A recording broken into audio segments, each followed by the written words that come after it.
Enver Pasha, Ottoman Turkish, Turkish, Enver Pasha, or Ismail Enver Pasha, Ismail Enver Pasha, born Ismail Enver, November 22, 1881, August 4, 1922, was an Ottoman military officer and a leader of the 1908 Young Turk Revolution, and is seen as one of the principal orchestrators of the Armenian Genocide and the Assyrian Genocide. He was the main leader of the Ottoman Empire in both Balkan Wars and World War I. Pasha is a title that changed with his military ranks. Through his career he was known by increasingly elevated titles as he rose through the ranks, including Enver Efendi, Enver Bey, and finally Enver Pasha, Pasha being the epithet Ottoman military officers gained after they were promoted to the rank of Mirliva. After the 1913 Ottoman coup d'état, Enver Pasha became the Minister of War of the Ottoman Empire, forming one-third of the military triumvirate known as the Three Pashas, along with Talaat Pasha and Djemal Pasha, that held de facto rule over the empire from 1913 until the end of the war in 1918, as war minister and de facto commander-in-chief. Despite only being the de jure deputy commander-in-chief, as the Sultan formerly held the title, Enver Pasha was considered to be the most powerful figure of the government of the Ottoman Empire. The number one man in Istanbul, as many referred to him. At home he was hailed as the hero of the revolution. Germans were speaking of Turkey as Enverland, and the British referred to him as the one whose power was absolute and ambitions were grandiose. Enver's father, Ahmet, was either a bridge-keeper in Monastir or a small-town public prosecutor in the Balkans, and his mother an Albanian peasant. He studied for different degrees in military schools in the empire and ultimately graduated from the Harp Academy with distinction in 1903. He became a major in 1906. He was sent to the Third Army, which was stationed in Salonika. During his service in the city, he became a member of the Committee of Union and Progress, CUP. In 1908, the Young Turk Revolution broke out in Salonika, and the young Enver quickly became one of its military leaders. The successful revolt brought the CUP to power, ushering in the second constitutional era of the Ottoman Empire. During the course of the next year,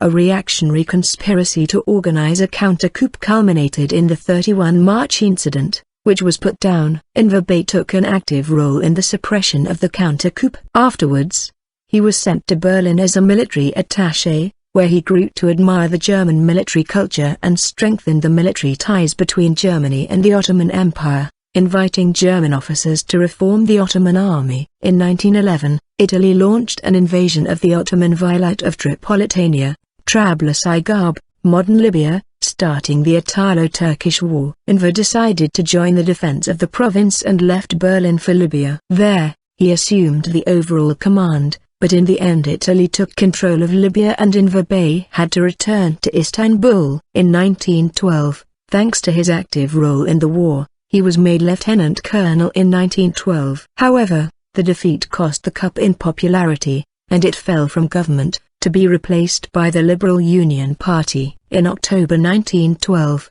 the First Balkan War broke out, where the Ottoman armies suffered severe defeats at the hands of the Balkan League. These military reversals weakened the government, and gave Enver his chance to grab for power. In a coup in January 1913, the Young Turks took power, with Enver as Minister of War, and left the peace negotiations then underway in London. The renewed hostilities only worsened the empire's situation, however, as the two major remaining strongholds of Adrianople, Edirne, and Yanina fell to the Bulgarians and the Greeks, respectively, forcing the Ottomans to concede defeat at the Treaty of London. In June 1913, however, the Second Balkan War broke out between the Balkan allies. Enver Bey took advantage of the situation and led an army into eastern Thrace, recovering Adrianople from the Bulgarians, who had concentrated their forces against the Serbs and Greeks. After this success, Enver Bey became a pasha, and recognized by some Turks as the conqueror of Edirne. After these political and military achievements, he helped orchestrate a coup d'état, with which he introduced a military triumvirate that came to be called the Three Pashas, Enver Pasha, Talaat Pasha, and Djemal Pasha. In 1914, he was again Minister of War in the cabinet of Said Halim Pasha, and married his Princess Emine Nasai Sultan, 1898 to 1957, the daughter of Prince Suleiman, thus entering the royal family as a damat, bridegroom to the ruling house of Osman. His power grew steadily while Europe marched towards total war. Enver Pasha was an architect of the Ottoman-German alliance, and expected a quick victory in the war that would benefit the Ottoman Empire. Without informing the other members of the cabinet, he allowed the two German warships SMS Goeben and SMS Breslau, under the command of German Admiral Wilhelm Souchon, to enter the Dardanelles to escape British pursuit. The subsequent donation of the ships to the neutral Ottomans worked powerfully in Germany's favor, despite French and Russian diplomacy to keep the Ottoman Empire out of the war. Finally, on October 29, the point of no return was reached when Admiral Souchon, now Commander-in-Chief of the Ottoman Navy, took Goeben, Breslau, and a squadron of Ottoman warships into the Black Sea and raided the Russian ports of Odessa, Sevastopol, and Theodosia. Russia declared war on Ottoman Empire on November 2, and Britain followed suit on November 5. Most of the Turkish cabinet members and coup leaders were against such a rushed entry to the war, but Enver Pasha held that it was the right course of action. As soon as the war started, October 31, 1914, Enver ordered that all men of military age report to army recruiting offices. The officers were unable to handle the vast flood of men, and long delays occurred. This had the effect of ruining the crop harvest for that year. War Minister Enver proved ineffective as war minister, and frequently over the next 4 years, the Germans had to support the Ottoman government with generals such as Otto Liman von Sanders, Erich von Falkenhayn, Kolmar Freiherr von der Goltz, and Friedrich Freiherr Kress von Kressenstein. The Germans also gave the Ottoman government military supplies, soldiers, and fuel. Enver Pasha's message to the army and the people was war until final victory. During the war, living conditions deteriorated rapidly, and discontent grew. The government of Cup spent much more money than it took in, and the inflation rate over the 4 years of war was greater than 1,600%. Battle of Sarıkamış, 1914. Main article, Battle of Sarıkamış. Enver Pasha assumed command of the Ottoman forces arrayed against the Russians in the Caucasus theater. He wanted to encircle the Russians, force them out of Ottoman territory, and take back Kars and Batumi, which had been ceded after the Russo-Turkish War of 1877-78. Enver thought of himself as a great military leader, while the German military advisor, Liman von Sanders, thought of him as incompetent. Enver ordered a complex attack on the Russians, placed himself in personal control of the Third Army, and was utterly defeated at the Battle of Sarıkamış in December 1914. January 1915. His strategy seemed feasible on paper, but he had ignored external conditions, such as the terrain and the weather. Enver's army, 90,000 men, was defeated by the Russian force, 100,000 men, and in the subsequent retreat, tens of thousands of Turkish soldiers died. This was the single worst Ottoman defeat of World War I. On his return to Istanbul, Enver Pasha blamed his failure on his Armenian soldiers, although in January 1915, an Armenian named Hovan had saved his life during a battle by carrying Enver through battle lines on his back. Nonetheless, Ismail Pasha later initiated the deportations and sporadic massacres of Western Armenians, culminating in the Armenian Genocide. After his defeat at Sarıkamış, Enver returned to Istanbul and took command of the Turkish forces around the capital. He was confident that the capital was safe from any Allied attacks. The British and French were planning on forcing the approaches to Istanbul in the hope of knocking the Ottomans out of the war. A large Allied fleet assembled and staged an attack on the Dardanelles on March 18, 1915. The attack, the forerunner to the failed Gallipoli campaign, left the Turks, and Enver, demoralized. As a result, Enver turned over command to Liman von Sanders, who led the successful defense of Gallipoli, along with Mustafa Kemal. Later, after many towns on the peninsula had been destroyed and women and children killed by the Allied bombardment, Enver proposed setting up a concentration camp for the remaining French and British citizens in the empire. Henry Morgenthau, the American ambassador to the Ottoman Empire, managed to convince Enver not to go through with this plan. Yildirim. Enver's plan was for Falkenhayn's Yildirim army group to retake Baghdad, recently taken by Maud. This was nearly impossible for logistical reasons. Turkish troops were deserting freely, and when Enver visited Beirut in June 1917, soldiers were forbidden to be stationed along his route for fear that he would be assassinated, and lack of rolling stock meant that troops were often detrained at Damascus and marched south. Army of Islam main articles: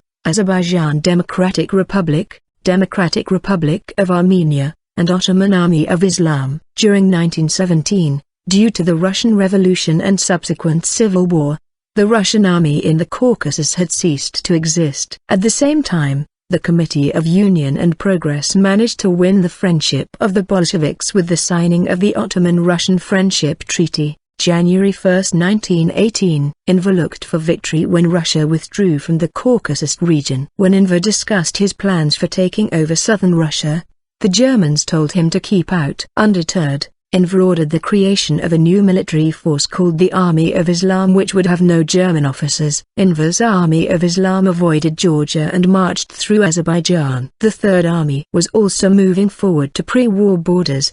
The Third Army moved towards the Democratic Republic of Armenia, which formed the front line in the Caucasus. General Tivmaz Nazarbekian was the commander on the Caucasus front, and Andronik Ozanian took the command of Armenia within the Ottoman Empire. Enver Pasha forced the Armenians to retreat and then captured Trabzon, where the Russians had left huge quantities of supplies. Then the army turned towards Georgia. The Army of Islam, under the control of Nuri Pasha, moved forward and attacked Australian, New Zealand, British, and Canadian troops led by General Lionel Charles Dunsterville at Baku. General Dunsterville ordered the evacuation of the city on September 14, after 6 weeks of occupation, and withdrew to Iran. Most of the Armenian population escaped with British forces. The Ottomans and their Azerbaijani allies, after the Battle of Baku, entered the city on September 15. However, after the Armistice of Mudros between Great Britain and the Ottoman Empire on October 30, Ottoman troops were replaced by the Triple Entente. These conquests in the Caucasus counted for very little in the war as a whole. Faced with defeat, the Sultan dismissed Enver from his post as war minister on October 4, 1918, while the rest of Talaat Pasha's government resigned on October 14, 1918. On October 30, 1918, the Ottoman Empire capitulated by signing the Armistice of Mudros. 2 days later, the three Pashas all fled into exile. On January 1, 1919, the new government expelled Enver Pasha from the army.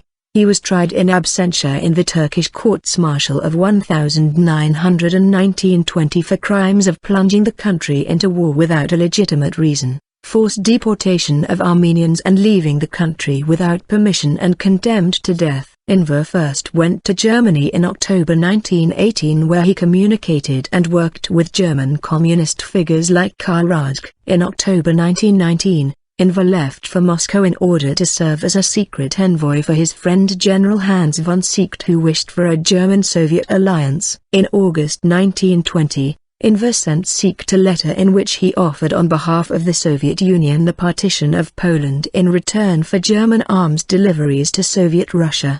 Besides working for General von Seeckt, Enver envisioned cooperation between the new Soviet Russian government against the British, and went to Moscow. There he was well received, and established contacts with representatives from Central Asia and other exiled CUP members as the director of the Soviet government's Asiatic department. He also met with Bolshevik leaders, including Lenin. He tried to support the Turkish national movement and corresponded with Mustafa Kemal, giving him the guarantee that he did not intend to intervene in the movement in Anatolia. Enver Pasha went to Baku between September 1 and 8, 1920 to take part in the failed Congress of Eastern Peoples, representing Libya, Tunisia, Algeria, and Morocco.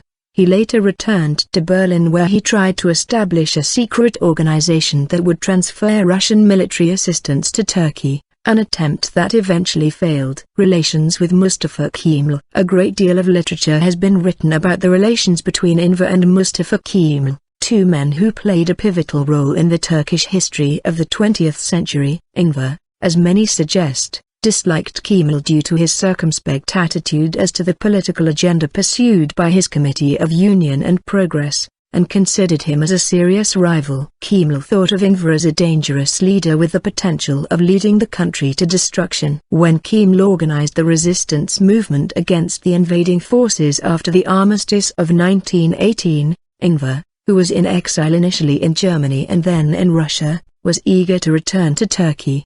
But all of his attempts to join the war were stubbornly blocked by the Ankara government. On July 30, 1921, with the Turkish War of Independence in full swing, Enver decided to return to Anatolia. He went to Batum to be close to the new border. However, Mustafa Kemal did not want him among the Turkish revolutionaries. Mustafa Kemal had stopped all friendly ties with Enver Pasha and the coup as early as 1914. And he explicitly rejected the pan-Turkic ideas and what Mustafa Kemal perceived as Enver Pasha's utopian goals. Enver Pasha changed his plans and traveled to Moscow, where he managed to win the trust of the Soviet authorities. In November 1921 he was sent by Lenin to Bukhara in the Turkestan Autonomous Soviet Socialist Republic to help suppress the Basmaki revolt against the local pro-Moscow Bolshevik regime. Instead, however, he made secret contacts with some of the rebellion's leaders and, along with a small number of followers, defected to the Basmaki side. His aim was to unite the numerous Basmaki groups under his own command and mount a coordinated offensive against the Bolsheviks in order to realize his pan-Turkic dreams. After a number of successful military operations, he managed to establish himself as the rebels' supreme commander, and turned their disorganized forces into a small but well-drilled army. His command structure was built along German lines and his staff included a number of experienced Turkish officers. From David Fromkin's A Peace to End All Peace, New York 1989, Chapter 56, page 487, however Enver's personal weaknesses reasserted themselves. He was a vain, strutting man who loved uniforms, medals and titles for use in stamping official documents. He ordered a golden seal that described him as Commander-in-Chief of all the armies of Islam, son-in-law of the Caliph and representative of the Prophet.